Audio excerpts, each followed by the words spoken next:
8:35 y tenemos una entrevista que hemos estado anunciando desde temprano, una entrevista que genera mucha curiosidad porque nos acompaña es el candidato a la presidencia de la República por el partido Todos por el Perú, el señor Julio Guzmán Cáceres, que viene acompañado además del congresista Daniel Mora, su más reciente jale, nuevo integrante del equipo del plan de gobierno.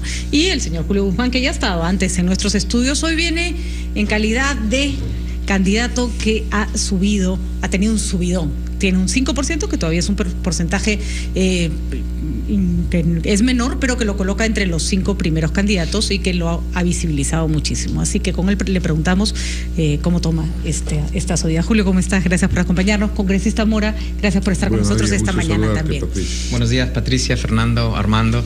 Nos toma con bastante calma y con la misma convicción desde cuando comenzamos. Nosotros hemos hecho un trabajo intenso en las calles, puerta por puerta, y sentimos que nuestro crecimiento ha sido orgánico, es decir, que cada voto es un voto leal, comprometido, y ahora lo que toca es intensificar el trabajo en campo. Tenemos que salir más a las calles, tenemos que reconocer que el nivel de reconocimiento es todavía bajo, entonces hay que trabajar fuerte y parejo, y nos pusimos contentos, al menos yo, por un minuto, porque de ahí esta es la señal que tenemos que seguir avanzando con la misma intensidad, con la misma pasión, con la misma energía. Lima es probablemente un escenario que le sea favorable, es más fácil para un limeño y para una propuesta que ha nacido acá, ¿no es cierto? Porque usted no es un líder regional como Acuña, ¿no es cierto? No es una persona que ha tenido una visibilidad en el sur como el señor Vizcarra, del grupo de PPK. Es una plaza complicada, pero es una plaza que se puede ganar con más facilidad. Lugar a donde uno va a Lima hay muchísimos electores. En provincias la cosa es mucho más complicada y una elección nacional se gana con cierta presencia nacional. ¿Cuál es su propuesta para convencer a esa persona que está en el centro, en el sur, en el oriente, de que usted es una propuesta interesante para ellos? Sí, primero, hace más de 2 años que venimos viajando a todas partes del país, formando comités, haciendo bases, la conexión, pero tienen 2 horas al día en agua. Entonces, cuando uno va con los problemas locales, eso conecta. Y algo que nos está resultando mucho es ir a las radios locales. La radio local te da el espacio, pero además está más vinculada a los problemas más inmediatos. Ya, pero le hago la siguiente pregunta, porque uno de los grandes problemas de nuestro país es que ya no somos un país tan centralista, regiones tienen muchísimo dinero y lo que hay es una suerte de colisión, enfrentamiento, choque entre intereses regionales e intereses nacionales. Usted hablaba, por ejemplo, de la agroindustria en Arequipa y uno no puede dejar de pensar en todos los arroceros que de alguna manera han chocado con el proyecto Tía María.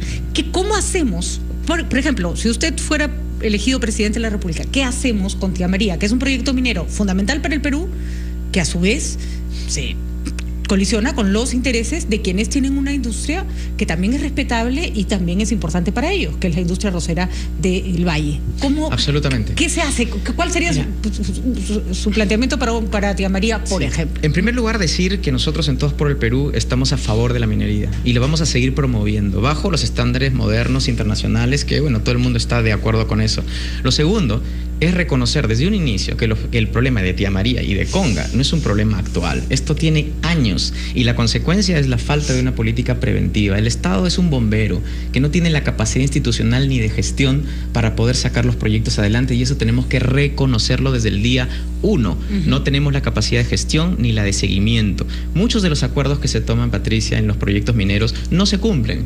Entonces la gente se molesta, se frustra porque el gobierno les ofrece cosas, pero al final no cumple. Entonces yo diría 2 cosas. Primero, que necesitamos un arreglo institucional y ahí nosotros hemos propuesto el sistema de gestión de conflictos sociales, que es una idea simple, que funciona, que tengamos la Oficina Nacional de Diálogo, que el día de hoy existe en papel, implementémosla, que significa poner inteligencia, operadores políticos y mesas de desarrollo que se adelanten a los hechos. La exploración minera es un proceso que toma años. El gobierno central se entera de un gran proyecto minero 4 o 5 años antes. La pregunta es, ¿por qué no comienza a trabajar desde un inicio? Eso. Y el jefe de la oficina debería de tener rango de ministro y estar en el gabinete de ministros todas las semanas, diciéndole a los ministros cuáles son sus responsabilidades para que los proyectos mineros salgan adelante. Porque esto que usted plantea va a funcionar para los conflictos que vienen, pero Tía María ya está ahí, ¿no? ¿Y qué hacemos con ella? Primero, nosotros desde el día 1 vamos a comenzar un nuevo proceso de construcción de confianza con la población en Arequipa, con las regiones y con los involucrados. Tía María es importante y tenemos que hacer el máximo esfuerzo para lograrlo. El gobierno actual ya perdió la confianza y la credibilidad, pero nosotros tenemos la esperanza que sí podemos construirla. Habiendo dicho eso, también quiero decir lo siguiente: siempre van a haber empresas responsables y prepotentes. Siempre van a haber clamores totalmente justificados de la población y también violentistas. Pero ¿quién hace la diferencia? El Estado. El Estado no puede pasarle la presencia a la minera o a las comunidades. El Estado tiene que tener presencia. Y eso significa que tenemos que construir los servicios básicos para que la gente no entre en estos niveles de frustración. Entonces, desde el día uno... Tía María, no es un tema de falta de servicios básicos. Ahí la gente tiene plata. Lo que pasa es que tiene una actividad absolutamente válida, que siembran arroz, que no les da la gana de que colisione con la mina. Y claro, el interés de los arroceros puede ser menos fundamental para el país, si quieres, entre comillas, que el de el proyecto de Tía María, que va a generar más dinero. Pero tienen todo su derecho a defender su chacra, literalmente, ¿no? Entonces, no siempre es un problema de falta de recursos. A veces es un problema de conflicto de intereses. Patricia, yo conozco bien el caso de Tía María, y esto surge porque hay un estudio de impacto ambiental en donde el propio Estado, el propio gobierno le dice a las Naciones Unidas: oye, por favor, revísame este estudio. Las Naciones Unidas saca más de, creo que 130 observaciones, y nunca se levantan esas observaciones y nunca se dice en público cómo se han resuelto esos comentarios que el propio Estado le pide a un organismo internacional. Entonces, ¿qué confianza hay?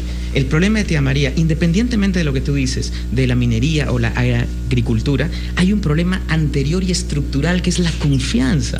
¿Tú cómo puedes ver como Estado contratar a un consultor y decirle que te comente, y después cuando te da los comentarios tú mutis, no dices nada? Eso genera desconfianza. Y ahí es donde se aprovechan ¿quiénes? Los violentistas. No hay violencia en donde no hay espacio. Y el problema del Perú es ese: no estamos, el Estado no está en la capacidad institucional de lidiar con los conflictos. Señor Mi propuesta es muy concreta. Usted habrá visto algunas reacciones en la prensa a la presentación de su plan de gobierno y otros artículos en que se le reprocha ser gaseoso y evitar los temas controversiales. ¿Cuáles son esos temas controversiales según usted? Porque lo que nos ha dicho hasta ahora goza de un amplio consenso: restablecer la confianza, etcétera. ¿Dónde hay los nudos gordianos que usted piensa cortar y que lo separa de los otros 18 candidatos que están disputando el puesto al que usted aspira también? Muy bien. Ayer, en la presentación del plan, hemos dicho que el Perú, para que transite la modernidad, tiene que pasar por 3 revoluciones: la revolución educativa, la revolución digital y la revolución productiva. ¿Y usted piensa que eso lo separa de alguien? Absolutamente. ¿O los 19 piensan lo mismo? Fernando, por favor, hace 30 años que los políticos de siempre siguen obsesionados con el Banco de Oro y no con la persona. Dime, por favor, el Perú viene creciendo 6-7% y sin embargo nuestra calidad educativa es pésima. Nuestro sistema de salud ha colapsado. El crimen, la seguridad jurídica, todo se falsifica en el Perú. Entonces, por favor, la agenda del Perú ha estado totalmente focalizada en lo que no debería ser lo prioritario. Los países progresan porque invierten en los talentos y las capacidades de las personas. ¿Considera que este gobierno no ha hecho un esfuerzo en ese sentido? Por primera vez hemos subido en rendimiento, claro, poco, porque estamos tan mal que eso no se alcanza en un gobierno. ¿Usted cree que podría superar las cifras del ministro Saavedra, que ha hecho una chamba interesante en ese aspecto? Primero hay que reconocer la reforma que ha comenzado este gobierno, y la ha comenzado tarde, pero la comenzó, y tenemos que dar la señal que la reforma tiene que continuar. Nosotros hemos dicho varias veces que nos encantaría que el ministro Saavedra se mantenga para dar una señal de que la política educativa tiene que ser una política de Estado. Entonces ya no estamos hablando de que nadie se ha ocupado, algunos se han ocupado y hay que seguir. O sea, le pido, porque es interesante afinar un poco el discurso. A veces en su discurso se siente que es todo o nada, y el resto, ¿no? Y pues hay un montón de gente que viene chambeando también, no todo lo que debieran, ni todos chambean como deberían, pero Patricia, vamos, ¿no? Tenemos 30 años. Usted también ha trabajado en el Estado, ha trabajado para este gobierno además, ¿o no? Sí, primero, parte por parte. En primer lugar, hace 30 años que no comenzamos las reformas que debíamos hacer. Hace 30 años. El decir que hace solo 1 año y medio hemos comenzado con una reforma no es suficiente. Hay que reconocer al gobierno actual, pero por favor, no podemos decir que por eso estamos muy bien. Y lo segundo, yo he trabajado para el gobierno... Pero tampoco usted ha dicho, nadie se ocupa. Bueno, yo he trabajado para el gobierno actual, he sido viceministro 2 veces y estoy muy orgulloso de eso, pero he sido una posición técnica. no política. Las decisiones las toman los políticos. Por esa razón es que me he metido en política. ¿Cuánto tiempo suman sus periodos de trabajo con este gobierno? 1 año. ¿Y por qué se queda tan poquito? ¿Perdón? ¿Por qué tan poquito? Bueno, en primer lugar... En 2 viceministros, 1 año, o sea, en 2 ministerios, 1 año, 6 meses promedio por ministerio, eso es poquísimo. Bueno, no es poquísimo. En primer lugar, mi salida de... Yo llevo 9 años en RPP y me parece que bueno, todavía tengo más. Son las 8:46. Pero vamos a contestar una pausa y nos contestará con calma, y quiero que vuelva a los nudos gordianos. Es decir, ¿qué cosa los separa de los otros 18 candidatos? Pausa y regresamos con Julio Guzmán.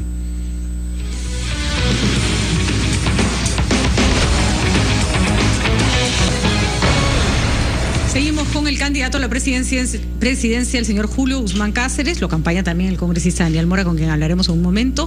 Él es candidato a la presidencia de la República por el partido Todos por el Perú, la ola morada. Ese es el distintivo de Julio Guzmán. Y lo estamos entrevistando porque queremos escuchar sus propuestas, porque ha sido la sorpresa de la semana en ambas encuestas. En eso sí hay que reconocerlo. Si bien la encuesta de Datum y la de CPI traen diferencias, las dos coinciden en poner a Julio Guzmán en quinto lugar, en un caso con 4 puntos, el otro con 5, que es básicamente el mismo porcentaje. Y estábamos un poco hablando de las reformas que se iban a hacer, y Fernando tenía una pregunta bastante puntual. Bueno, Fernando, recuérdala, por favor. Decir que usted plantea una reforma educativa, una reforma digital y una reforma productiva, usted reconocerá que es un poco general, nadie puede estar en desacuerdo con eso. ¿Dónde hay puntos controversiales en los que toma usted posición rompiendo con otras posturas? Hasta el momento ha hecho críticas contra el gobierno al que perteneció, pero ¿dónde están los puntos gordianos que definen su especificidad en este mapa de 19 candidatos diferentes? Sí, nuevamente, Fernando, una aclaración. No un gobierno en el que yo participé. Yo estuve en un cargo técnico, nuevamente, como viceministro. Es un poquito más que un cargo técnico, ¿no? Sí, es un cargo técnico, no es un cargo político. Y lo segundo es, la distinción de fondo es invertir en los talentos. Y las propuestas concretas son muchísimas. En educación, por ejemplo, en donde los países desarrollados invierten más, es la infancia, de 0 a 5, en donde los niños puedan convertir una nueva generación para que puedan sacar al país adelante. El día de hoy, el presupuesto educativo no está de 0 a 5, está fundamentalmente en primaria, secundaria y superior. Nosotros tenemos que cada incremento del presupuesto vaya a la niñez. ¿Cómo lo vamos a hacer? Hay 2 problemas. Uno, que buena parte de las personas que atienden a los niños no son profesionales, son personal capacitado. ¿Cómo vamos a construir capacidades cognitivas y talentos en los niños si no tenemos al 100% de personal profesional ahí? A ver, y lo señor, segundo, pero si señor, un segundito, por de favor. acuerdo, por Lo favor. segundo es, en la niñez de 0 a 5 hay que meter 3 cosas articuladas: la estimulación temprana, la nutrición y la salud. Si no, no funciona. El día de hoy en el Perú eso no existe. La diferencia con los programas sociales es que los programas sociales están solo asignados a una pequeña porción de la población. Ahora necesitamos esto ampliarlo en general a todos los peruanos. Eso es algo fundamental y de fondo. Es algo muy específico. Hay aspectos de la población de 0 a 5 que son fundamentales, que creo que no se están atendiendo. No debería morir ningún niño quemado en el Perú porque sus padres no tienen con quién dejarlo. Eso es una cosa que tenemos que cambiar. Sin embargo, sí, ahí sí discrepo, porque el 0 a 5 es una edad donde el principal educador son los padres. Y los padres son personas que sí necesitan acompañamiento. No necesitan ser, para educar a tu hijo no necesitas ir a una universidad, pero sí necesitas ciertas pautas de nutrición. Y en muchos programas de educación temprana lo que funciona es capacitar a los padres que van a cuidar a los chicos. O sea, no tienes que ser un profesional, que no digo que no los deba haber, pero hay un enfoque más amplio que hacer ahí, que simplemente... En el mundo ideal es lo que tú dices, Patricia, pero el día de hoy en el Perú muchas madres trabajan todo el día y no tienen opción porque tienen que llevar alimento a su casa. Y ahí es donde el Estado tiene que entrar. No hay ningún Estado en un país moderno en donde no entre en la niñez a ese nivel. Pero tampoco también podemos pretender que las madres sean reemplazadas o los padres sean reemplazados, que sería también bonito incluirlos en el discurso, eso, sí. ¿no? A mí me interesa el personaje. Estaba revisando su CV y usted, como bien dice, efectivamente, parece que ha trabajado toda su vida. ¿Cargos directivos que haya ejercido, en el que usted haya sido la cabeza y haya dirigido? Por supuesto, mi último trabajo ha sido socio de la consultora Deloitte, que es la consultora internacional más grande del mundo. He dirigido un equipo de profesionales de servicios en el sector público.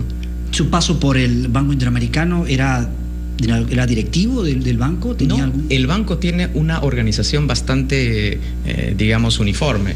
Yo era especialista, era economista en integración y comercio, es decir, cómo sacarle el jugo a los tratados de libre comercio.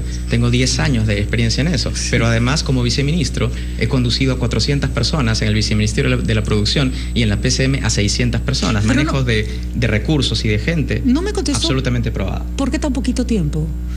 Es poca experiencia en el Estado, 1 año en 2 ministerios. No. Déjame, si es que me dejas explicar. Conozco gente que está ahí, el ministro de Economía, Alonso Segura, ha trabajado en el MEF años. Sí. Los viceministros de Educación han trabajado muchos años en el Estado. Hay gente que hace carrera dentro del Estado y eso les da experiencia. 6 meses en cada ministerio no parece una carrera muy sólida. A ver, Patricia, déjame explicarte. Sí, claro.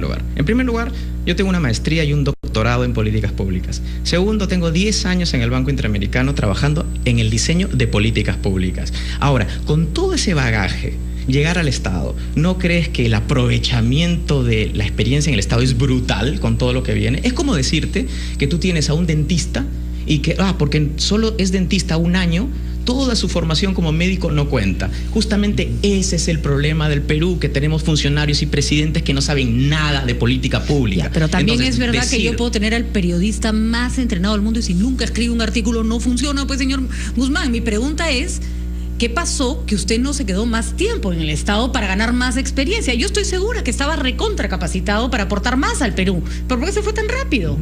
La respuesta es la siguiente: no te dejan trabajar. Yo quise implementar 2 reformas, Patricia. Una, la reforma de la reorganización, la creación de la Agencia de la Competitividad, que es una agencia como la que funciona en Chile, la Corfo, que ayuda a las empresas, a los pequeños productores a salir adelante. ¿Y la otra reforma cuál era? Y la otra, la simplificación de trámites. Nosotros iniciamos una reforma de un cambio tecnológico dentro del Estado para poder hacer un gobierno cero papeles. ¿Pero usted cree que los presidentes pueden hacer todo lo que quieren? ¿Usted cree que los presidentes, ojo, no es una monarquía, no es un imperio? ¿Qué va a pasar a la primera que no le salga lo que quiere? También se va a ir.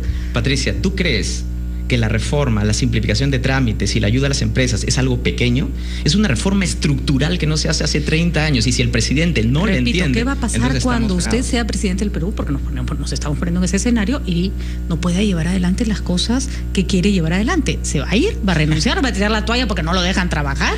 Acuérdese de Toledo, déjenme trabajar. ¿Por qué cree que decía eso? ¿Ah? El que está en el Estado entiende que la única forma de conducir reformas en el Perú es llegar a ser presidente. Y la razón es que estamos en un sistema presidencialista.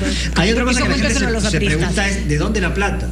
¿De dónde sale la plata? Todo esto que se ve se paga de alguna manera. Usted es candidato a un partido que antes tenía otro nombre, que tiene a Gonzalo Aguirre como uno de los representantes de este partido, un hombre vinculado a una de las fortunas más grandes de este país.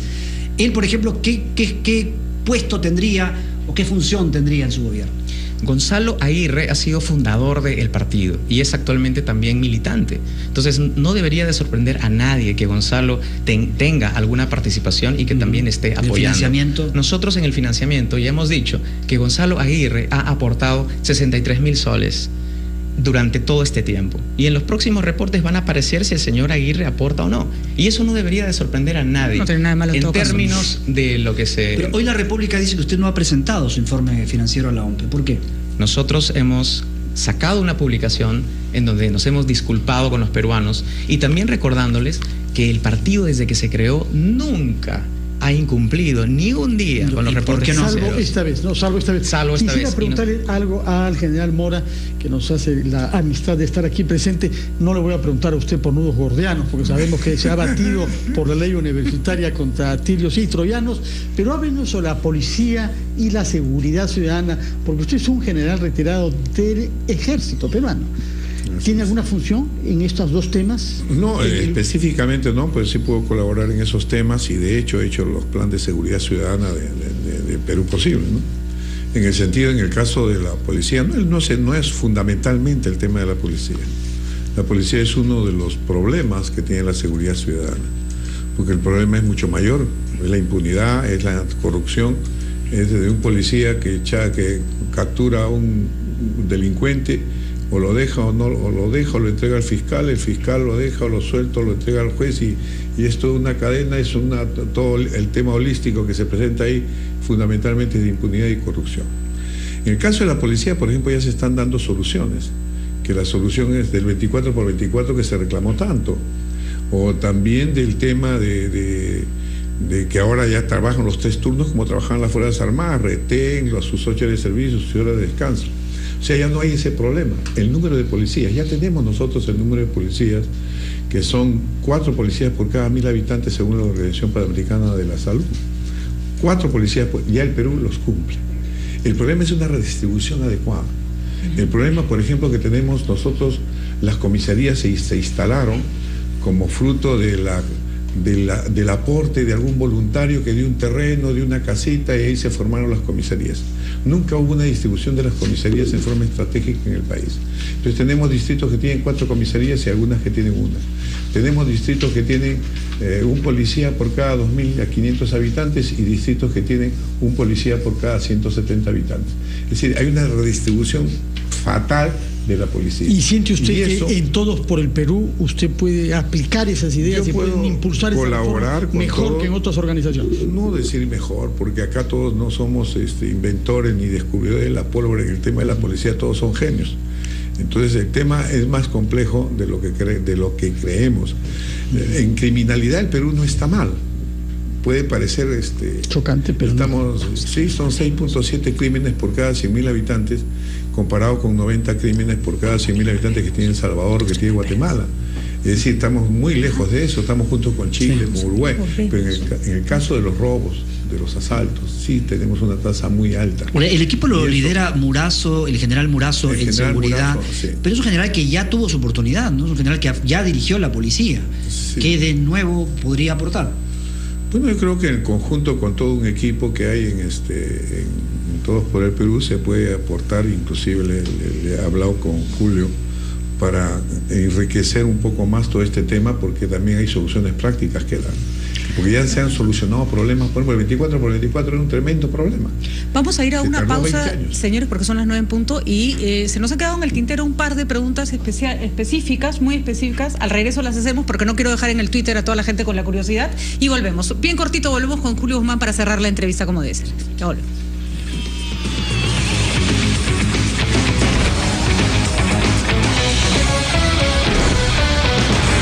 Candidato Julio Guzmán se siente muy cómodo, además, que nos gustaría escuchar, cuya respuesta nos gustaría escuchar. La primera, que además es también portada de Hildebrand de sus 13 el día de hoy, habla de de que usted ha manifestado una preferencia por la causa israelí. Recordemos que el conflicto israelí-palestino es un conflicto largo, complicado, lejano también, aunque acá tenemos colonia de ambos países, y se considera que usted ha manifestado que el Perú debería apoyar la causa israelí, tener un acercamiento a Israel independientemente del conflicto con Palestina, y que eso lo vuelve un candidato parcializado en ese sentido.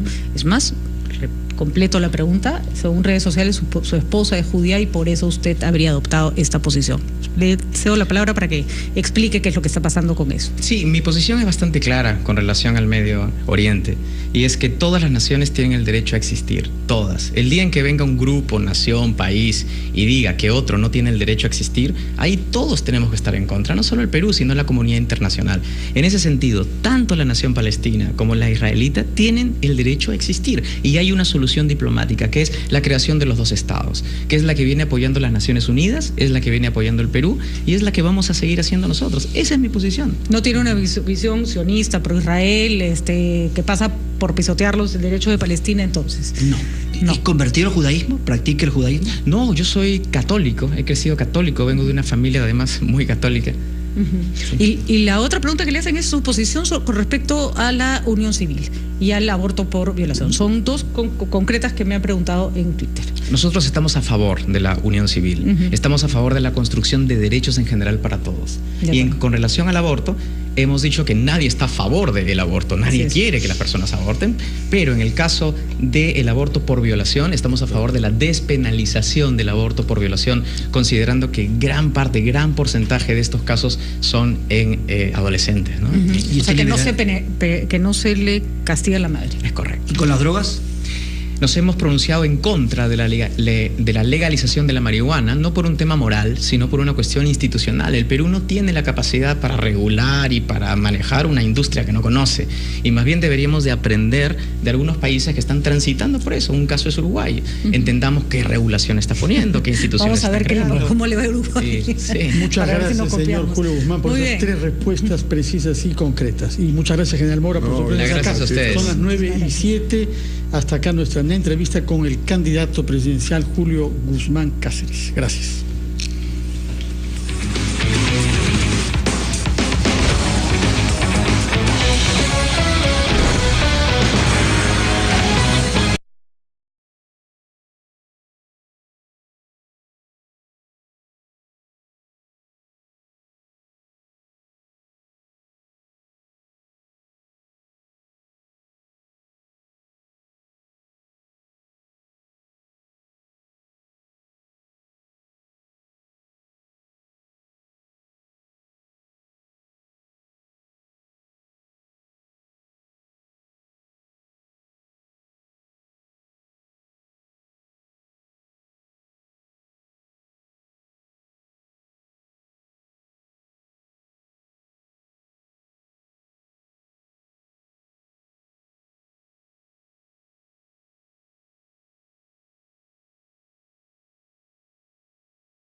Y el jefe de la oficina debería de tener rango de ministro y estar en el gabinete de ministros todas las semanas, diciéndole a los ministros cuáles son sus responsabilidades para que los proyectos mineros salgan adelante. Solo eso, porque esto que usted plantea va a funcionar para los conflictos que vienen, pero Tía María ya está ahí, ¿no? ¿Y qué hacemos con ella? Primero, nosotros desde el día 1 vamos a comenzar un nuevo proceso de construcción de confianza con la población en Arequipa, con las regiones y con los involucrados. Tía María es importante y tenemos que hacer el máximo esfuerzo para lograrlo. El gobierno actual ya perdió la confianza y la credibilidad, pero nosotros tenemos la esperanza que sí podemos construirla. Habiendo dicho eso, también quiero decir lo siguiente: siempre van a haber empresas responsables y prepotentes. Siempre van a haber clamores totalmente justificados de la población y también violentistas.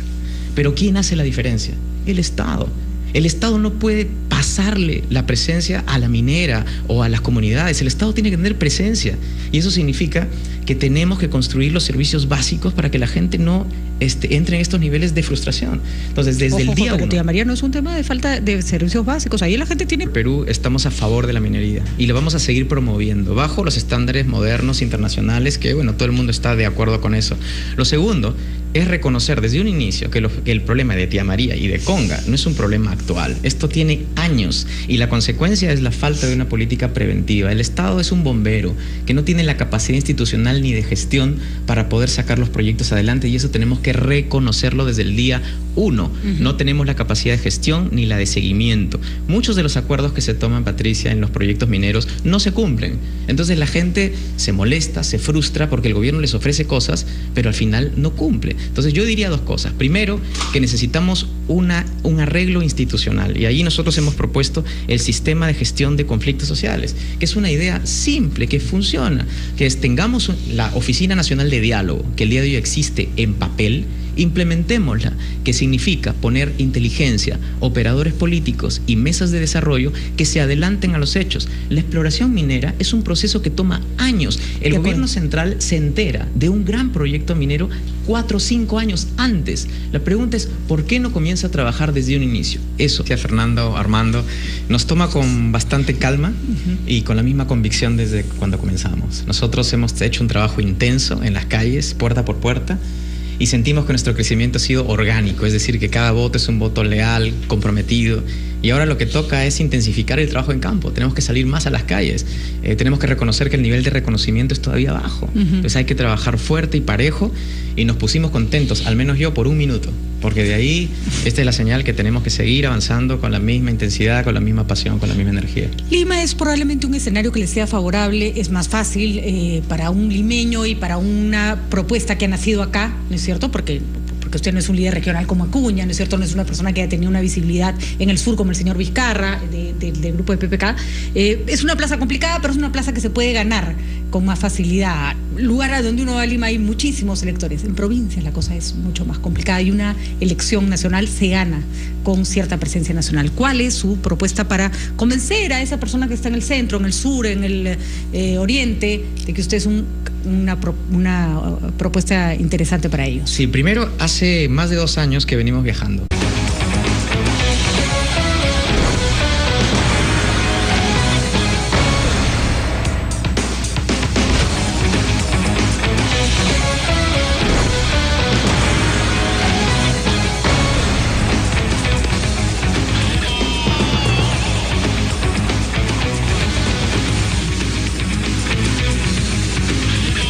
Y 35 minutos y tenemos una entrevista que hemos estado anunciando desde temprano, una entrevista que genera mucha curiosidad porque nos acompaña es el candidato a la presidencia de la República por el partido Todos por el Perú, el señor Julio Guzmán Cáceres, que viene acompañado además del congresista Daniel Mora, su más reciente jale, nuevo integrante del equipo del plan de gobierno. Y el señor Julio Guzmán, que ya estaba antes en nuestros estudios, hoy viene en calidad de candidato que ha tenido un subidón. Tiene un 5%, que todavía es un porcentaje que es menor, pero que lo coloca entre los 5 primeros candidatos y que lo ha visibilizado muchísimo. Así que con él le preguntamos cómo toma esta subida. Julio, ¿cómo estás? Gracias por acompañarnos. Congresista Mora, gracias por estar con nosotros esta mañana también. Patricia. Buenos días, Patricia. A todas partes del país, formando comités, haciendo bases, la conexión pero tienen 2 horas al día en agua. Entonces, cuando uno va con los problemas locales, eso conecta.